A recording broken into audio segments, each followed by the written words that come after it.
Heya, this is Sydney, and I am here to talk us through it for Sunday, April 6th, 2025. It is the sun's day, and the sun is still exalted in Aries. He is about midway through Aries season. We're about at the halfway point, give or take a couple of days.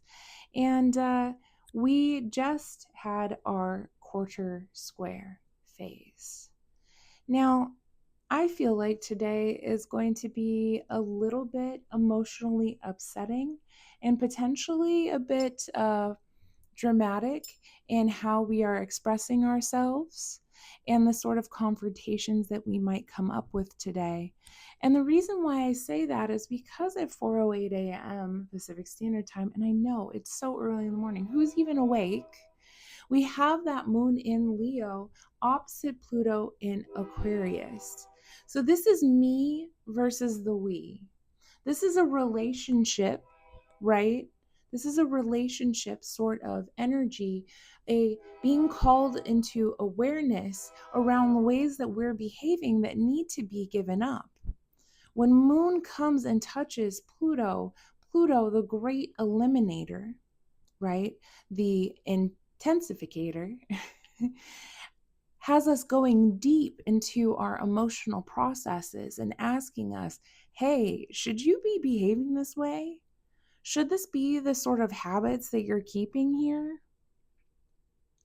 And when we think about sister signs, opposing signs, there's a lesson across the aisle that we need to integrate where Moon and Leo can be very me oriented, needing to be the center of attention, can be very dramatic, can be very bold, can also be very loyal and warm hearted. Don't get me wrong.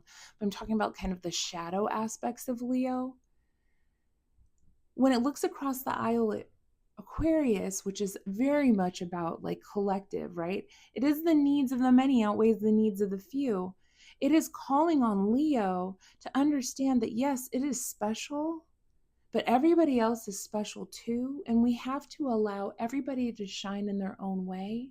And we need to get comfortable in understanding that we aren't always going to be the center of attention, but we're still a creative, beautiful entity all on our own.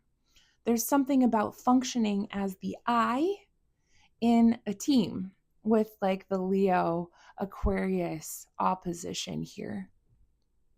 So Pluto's like, yo, Leo, like something you're doing here, all of this drama, like you gotta drop it. We got bigger fish to fry, Aquarius. Right? And so there can be an emotional intensity and frustration here, really intensity, that comes here in drama.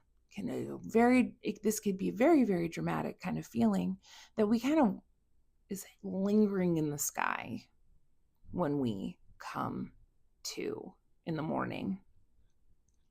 Also in the morning, we do have Mars in Cancer trine retrograde Venus in Pisces, which is a nice flowing aspect around getting things done that we desire, around our desires and our values, right? This is a working energy. We like this. This is like the masculine principle and the feminine principle of Mars and Venus, for what it's worth, not to do gender, but the principles of these things, drive and receptiveness, right? We need that yin and yang to kind of flow so we can create a circuit, and they're both in these watery signs creating this really beautiful harmonious circuit.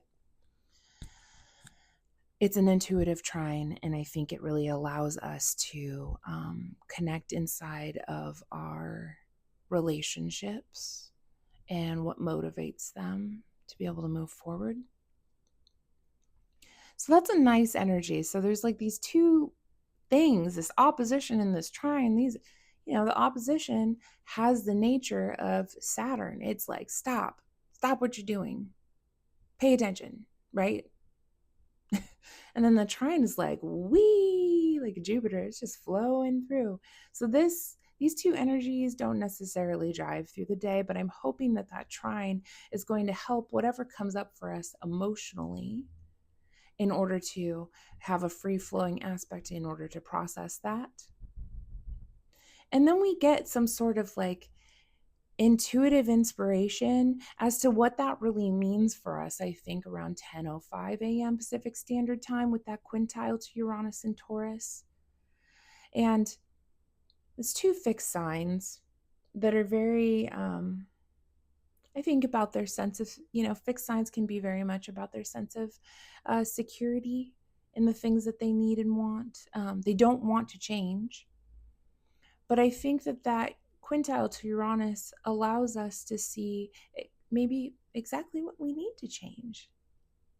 4:38 p.m. we enter into Sesqui Square Valley. The moon in Leo is going to Sesqui Square Saturn in Pisces, retrograde Venus in Pisces, and retrograde Mercury in Pisces. Moon in Leo may be having this intuitive hit about like what it needs to like shift and being able to and feeling like, yeah, I can do that. I have that. But now it comes up and meets these Piscean planets in a square and a half, which is extra frustrating. It can't really quite find its way through this water. This fire can't find this way through this water. And so it's feeling kind of snuffed out, dampened, perhaps a bit shy now, where it was feeling bold and emboldened to go forward. And now it's like, I don't know, it's kind of cringe factor. It's not necessarily the best way that we want to end our Sunday or end our week, all things considered. But nevertheless, it is what it's kind of showing us the journey of our day is that it doesn't end on a high note. It ends on a really frustrating note. And so whenever I see aspects like this, I'm like, okay, I think we need to practice a sense of equanimity and self-forgiveness, which I think can be really hard for Leo. I think that sometimes Leo can feel a sense of like cringe embarrassment when there just needs to be a release from that, right? The release having to do with what you would potentially do in Virgo. So all that to say is try not to settle into the cringe or the discomfort, and instead absolutely remind yourself that this is going to shift. This will change. There will be some sort of understanding around the things that need to be released and given up when we get another vibe shift in the next day or so. All right. I hope that you all have a calm day for all of the things that are happening in the sky, and take really, really good care of yourselves. Okay, bye.